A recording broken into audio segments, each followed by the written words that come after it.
Right now at 5, Vice President Mike Pence is getting ready to leave Des Moines after speaking at an event for conservative Christian group, the Family Leader. Yeah, the vice president still at the event at the Iowa Event Center downtown. KCCI's Chris Gothner also there live for us tonight. Yeah, the Family Leader is perhaps the most prominent religious conservative group here in Iowa. And of course, Vice President Pence is very popular with evangelical Christians, and he identifies as such. They make up a key part, of course, of President Trump's base, and he'll need to make sure that they get out to the polls as he hopes to hold Iowa in this 2020 election, because it is a very close race right now. Take a look at the polling averages, in fact, from the political website 538. Just 0.4 of a percentage point separate the president and his Democratic challenger, former Vice President Joe Biden. Iowa, of course, is a state that the president won by nearly 10 points back in 2016. Now, here at the Iowa Event Center, the vice president headlined the Faith Leadership Revival event, joined by other prominent conservatives, including Housing and Urban Development Secretary Ben Carson, as well as the founder of the My Pillow company, Mike Lindell.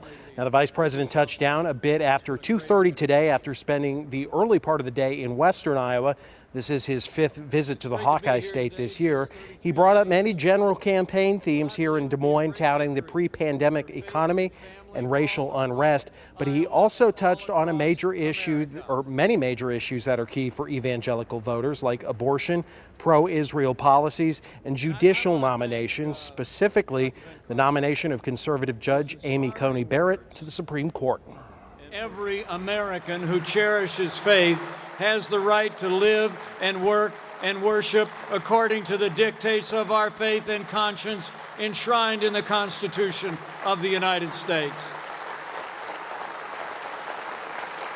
The American people cherish the freedom of religion of every American and every faith, and these attacks on Judge Barrett's faith must stop.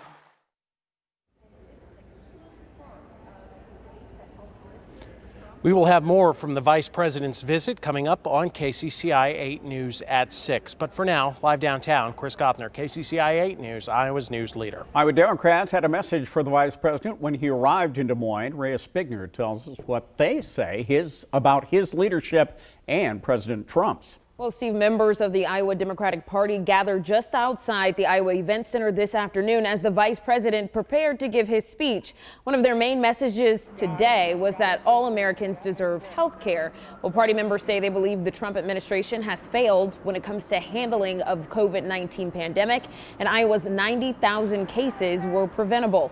Well, Iowa Democrats also emphasized the need to save the Affordable Care Act. They say Joe Biden and Kamala Harris will do that. The Biden-Harris ticket is not only going to preserve the ACA, but also expand it to include a public option, increase subsidies for those families that kind of fall between the middle and lower classes so they can better afford health care. The group says Joe Biden is the candidate who will address climate change immediately and dismantle systemic racism so that future generations don't have the same inequalities.